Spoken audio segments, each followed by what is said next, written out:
Hello semuanya, kembali lagi di channel Code at Home bersama saya Galiando. Sebelumnya, kita sudah berkenalan dengan React.js dan juga sudah mengetahui bagaimana cara kerja React.js. Sekarang, kita akan melanjutkannya yaitu instalasi React.js. Ikuti terus videonya ya.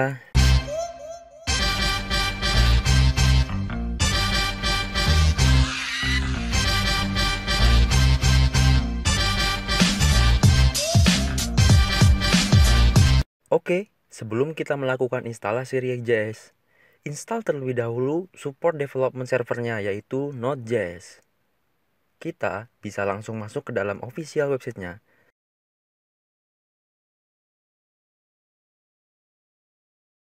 Lalu, masuk ke bagian download. Kemudian, pilih instalasi Node.js yang sesuai dengan OS PC atau laptopmu. Setelah selesai download, langsung saja install. Di sini saya sudah menginstalnya. Jika Node.js-nya sudah terinstall, kita bisa langsung instalasi React-nya. Kita akan langsung masuk ke dalam website official React.js. Kemudian kita pilih Get Started, lalu pilih bagian instalasi, masuk ke menu Create React Apps. Kita bisa scroll ke bawah, maka di sini akan terlihat sintak untuk instalasinya. Instalasi di sini menggunakan npx. Npx di sini fungsinya untuk mengeksekusi package dari Node.js. Lalu perintah create React Apps untuk membuat project baru. Kemudian my apps ini adalah nama proyek yang akan kita buat. Oke, kita akan langsung masuk ke direktori baru. Lalu klik kanan, buka terminal. Di sini saya menggunakan cmder sebagai terminalnya agar lebih mudah. Jika kamu belum install, kamu boleh install terlebih dahulu cmder-nya. Nanti linknya akan saya letakkan pada deskripsi. Oke, di sini kita bisa langsung ketikkan script instalasinya, yaitu npx create react apps, kemudian nama proyeknya itu Code at Home. Di sini saya menamai Code at Home sebagai nama proyek React-nya. Setelah kamu enter, kamu bisa tunggu sampai instalasinya selesai.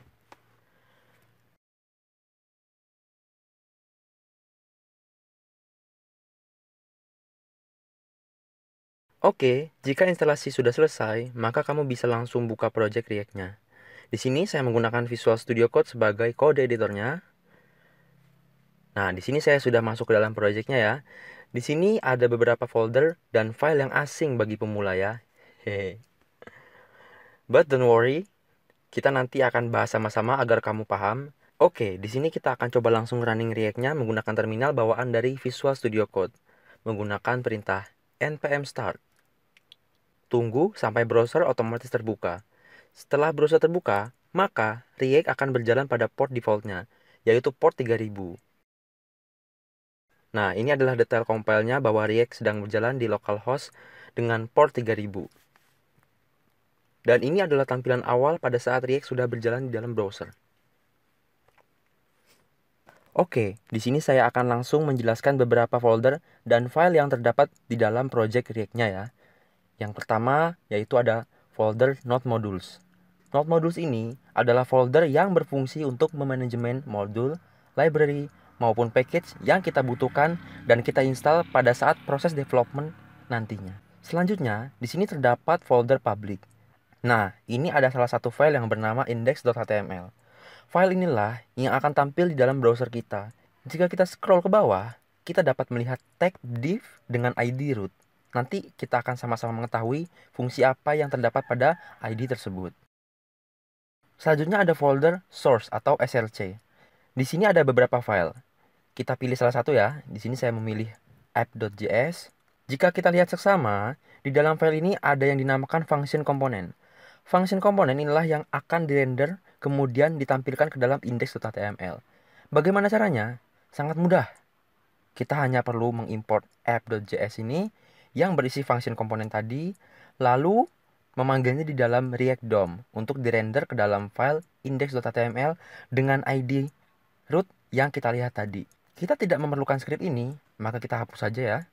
Nah, maka file app.js ini akan dirender dengan React DOM ke dalam file index.html ini di dalam tag div dengan ID root. Dan kemudian setelah dirender akan tampil di dalam browser. Cukup mudah bukan? Nah, yang terakhir, Kita bisa lihat di sini yaitu ada file yang bernama package.json. File ini berfungsi untuk melihat beberapa version dari package atau dependencies yang telah kita install. Nah, di sini juga kita bisa melihat versi React yang terinstall di PC atau komputer kita. Oke, jadi kali ini kita telah berhasil menginstal React pada PC atau komputer kita. Dan juga tadi beberapa penjelasan mengenai struktur folder penting yang terdapat di dalam project React yang sudah terinstall. Maka, step selanjutnya kita akan mencoba untuk membuat komponen sederhana menggunakan React.js. Oke, sampai jumpa di video selanjutnya. Saya Egaliando, we start from home.